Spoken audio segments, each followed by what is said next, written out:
والعاقبة للمتقين ولا عدوان إلا على الظالمين والصلاة والسلام على أشرف الأنبياء والمرسلين سيدنا ومولانا محمد وعلى آله وأصحابه أجمعين أما بعد.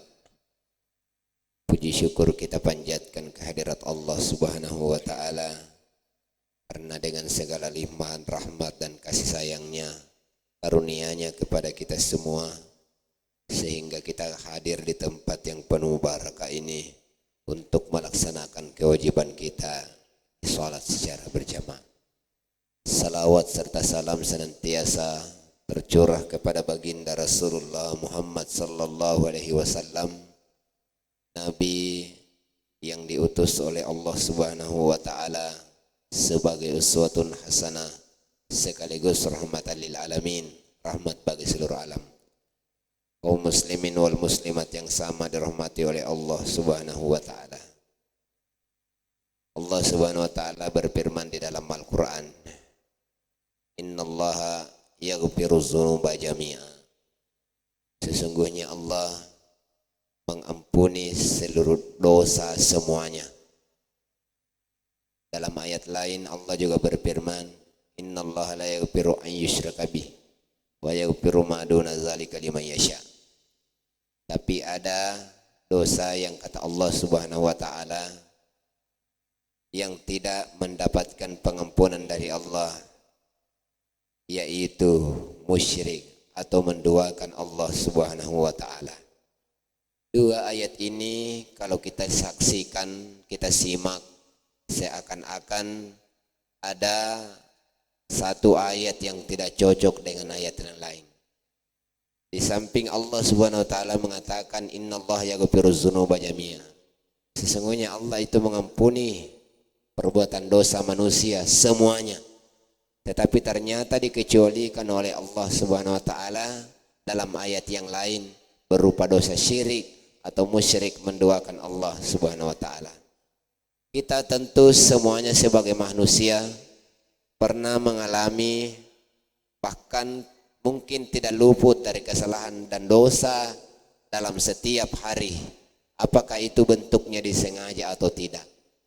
Karena watak dan naluri manusia yang ada pada diri anak Adam, bahwa sesungguhnya kekeliruan atau kesalahan yang terkadang dilakukan oleh manusia yang membuat kita tergelincir dan masuk di dalam kubangan dosa. Oleh karena itu, setiap anak Adam yang berdosa senantiasa diperintahkan oleh Allah Subhanahu wa Ta'ala agar selalu beristighfar, memohon ampun kepada Allah Subhanahu wa Ta'ala. Nah, tentunya kalau kita mau mengkaji ayat tersebut lebih dalam, bahwasanya tidak ada dosa yang dikecualikan oleh Allah Subhanahu wa Ta'ala untuk mendapat ampunannya.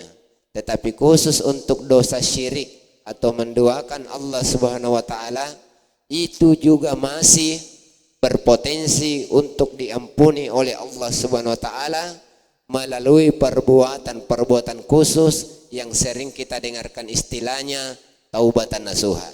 Tetapi perlu menjadi catatan kaki bagi kita semua, kalaupun taubatan nasuha dilakukan, itu hanya bersifat potensi untuk diampuni oleh Allah Subhanahu wa Ta'ala.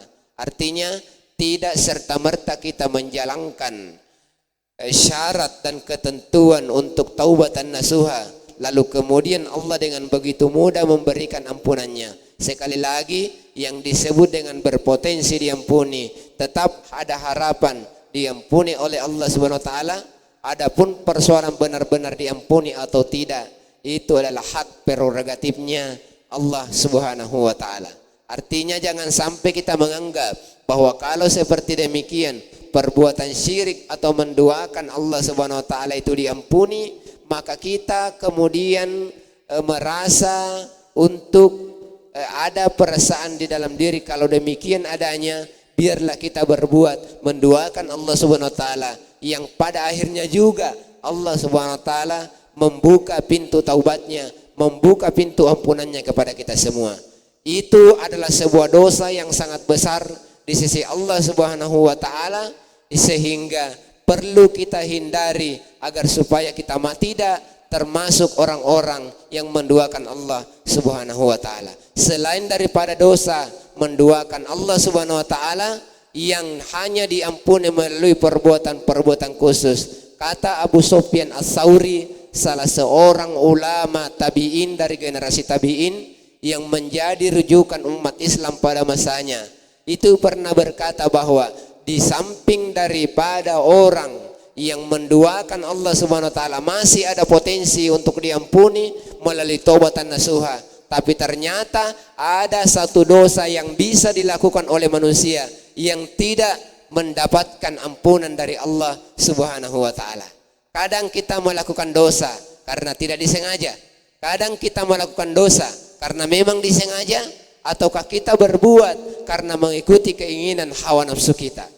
Tetapi kata Abu Sufyan Ats-Tsauri, kapan manusia berbuat dosa, berbuat keburukan hanya karena mengikuti keinginan dirinya, mengikuti keinginan hawa nafsunya, sekaligus dibalik mengikuti keinginan hawa nafsunya, ia juga masuk mengikuti atau memiliki rasa sombong di dalam berbuat maksiat kepada Allah Subhanahu wa taala, maka sekali-kali tidak ada ampunan dosa yang seperti demikian. Nah, kenapa Adam alaihissalam ketika ia memakan buah khuldi di dalam surga, melakukan kesalahan di dalam surga, itu pada akhirnya diampuni oleh Allah Subhanahu wa taala setelah ia beristighfar, memohon ampun kepada Allah. Kenapa? Karena dosa yang ia lakukan itu murni mengikuti keinginan dirinya tanpa diikuti dengan rasa sombong. Makanya orang yang berbuat keburukan, orang yang berbuat dosa karena mengikuti keinginan hawa nafsu, di samping itu ia bangga diri terhadap apa yang ia lakukan, perbuatan dosa yang ia lakukan, maka perbuatan dosa inilah yang kata Abu Sufyan Ats-Tsauri tidak sekali-kali tidak akan mendapatkan pengampunan dari Allah Subhanahu wa taala. Kenapa seperti demikian?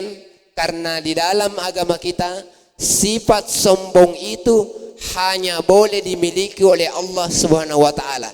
Tidak ada orang selain daripada Allah Subhanahu wa taala yang boleh dan berhak memakai kalimat sombong itu atau kata-kata sombong itu sendiri. Kenapa?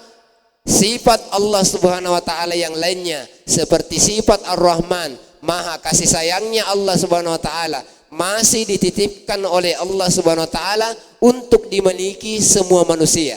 Tetapi Allah tidak pernah menitipkan rasa sombong kepada diri manusia.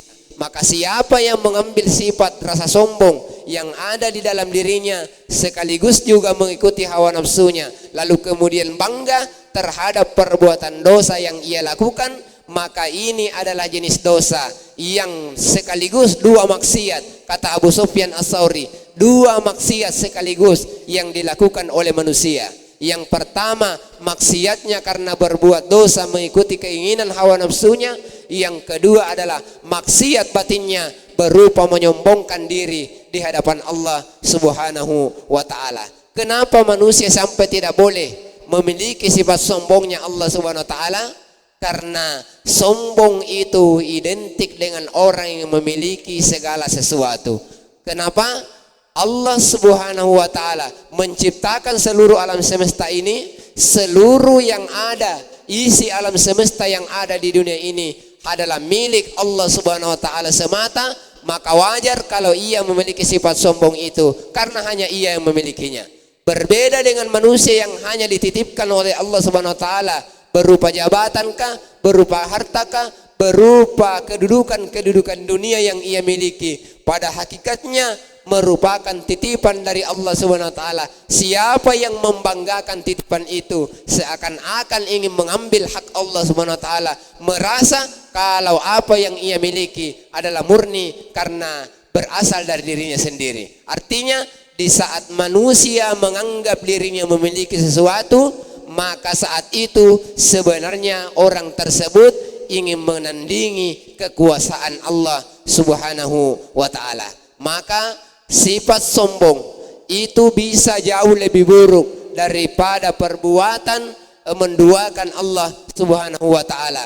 Makanya bagaimanapun orang berbuat maksiat, bagaimanapun orang melakukan kesalahan, bisa saja selama ini kita hanya melakukan kesalahan karena tidak mampu menundukkan hawa nafsu kita, tidak mampu menundukkan keinginan diri kita, sehingga kita terjerumus di dalam dosa. Tetapi jangan sekali-kali berbuat dosa, berbuat kesalahan, bermaksiat kepada Allah Subhanahu wa taala yang diiringi dengan rasa sombong itu. Tidak ada bagusnya sedikit pun sifat sombong yang ada di dalam diri manusia. Sudah sering kami sampaikan, la yadkhulul jannah man kana fi qalbihi misqalu dzarratin minal kibri. Allah Subhanahu wa taala sama sekali tidak memperkenankan seorang hamba masuk di dalam surganya Allah Subhanahu wa taala man kana fi qalbihi misqalu dzarratin minal kibri. Bagi siapapun di antara manusia yang memiliki sifat sombong, meskipun itu hanya sebesar zarrah, hanya sebiji sawi,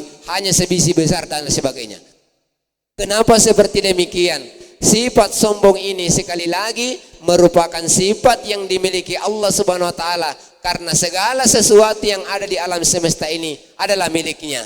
Makanya wajar kalau ia memiliki sifat sombong itu. Tetapi kalau manusia yang diberikan lalu kemudian hadir sifat sombong di dalam dirinya, maka sungguh sifat tersebut bukanlah sifat manusia, melainkan sifat Allah Subhanahu wa taala yang ia ambil, yang seakan-akan ingin menandingi kebesaran Allah Subhanahu wa taala. Makanya kenapa kita selaku ini manusia senantiasa perlu menanamkan dalam diri kita agar apapun yang kita miliki di dunia ini, apapun yang kita miliki di dalam kehidupan dunia kita, senantiasa perlu kita tanamkan kesadaran di dalam diri bahwa semuanya adalah titipan. Kenapa? Kalau orang sudah merasa dititipi oleh Allah Subhanahu wa taala, maka sesungguhnya tidak akan muncul rasa sombong itu. Satu analogi yang sering biasa kami dengar, bahwasanya jika kita memiliki harta ataukah memiliki kehidupan di dunia ini, maka merasalah kita dititipi oleh Allah Subhanahu wa taala sebagaimana si tukang parkir itu kalau ia memarkir mobil, memarkir motor yang ada di halaman tempat parkirannya, ia tidak pernah merasa kehilangan apabila pemilik motor datang mengambil motornya, apabila pemilik mobil datang mengambil miliknya. Kenapa? Karena ia memang tahu dirinya bahwa apa yang diberikan di situ berupa motor, berupa kendaraan, itu semuanya dititipkan, sehingga jika orang yang mengambilnya, pemilik mengambil kendaraannya tersebut, maka ia tidak pernah merasa kehilangan. Maka begitulah ibaratnya, umpamanya orang-orang yang beriman kepada Allah Subhanahu wa taala, apapun yang diberikan Allah kepada kita semuanya adalah titipan yang suatu saat kalau Allah mau mengambilnya, maka tentunya kita hanya merasa bahwa itu adalah titipan Allah Subhanahu wa taala yang diberikan kepada kita. Kalau kita diberikan kesehatan, tiba-tiba kesehatan itu dicabut oleh Allah Subhanahu wa taala, maka sungguh bersabar saja. Karena kenapa? Semuanya juga titipan dari Allah Subhanahu wa taala. Jadi apapun yang diberikan kepada kita semua, kita beribadah kepada Allah Subhanahu wa taala. Jangan sampai hati kita, jangan sampai perasaan kita dikuasai oleh sifat sombong atau merasa bangga diri terhadap apa yang pernah kita lakukan. Kendati pun itu adalah merupakan ibadah terbaik kita di hadapan Allah Subhanahu wa taala, tetapi sekali lagi jangan pernah merasa lebih baik daripada yang lain karena perbuatan yang kita lakukan. Karena perbuatan yang dilakukan di dalamnya ada unsur lebih baik daripada yang lain, maka sungguh itu adalah perbuatan yang sudah cukup untuk menjauhkan kita dari Allah Subhanahu wa taala, sehingga tidak menutup kemungkinan, tidak tertutup pintu taubat, tidak tertutup, tidak terbuka pintu rahmat dan kasih sayang dari Allah Subhanahu wa taala. Sehingga kita selaku hamba di dalam beribadah kepada Allah senantiasa menundukkan hati dan pikiran kita agar supaya senantiasa sujud tunduk di hadapan Allah Subhanahu wa taala. Subhanakallahumma bihamdik asyhadu an la ilaha illa anta astaghfiruka wa atubu ilaik. Akhirul kalam minallahil mustan wal itiklan. Assalamualaikum warahmatullahi wabarakatuh.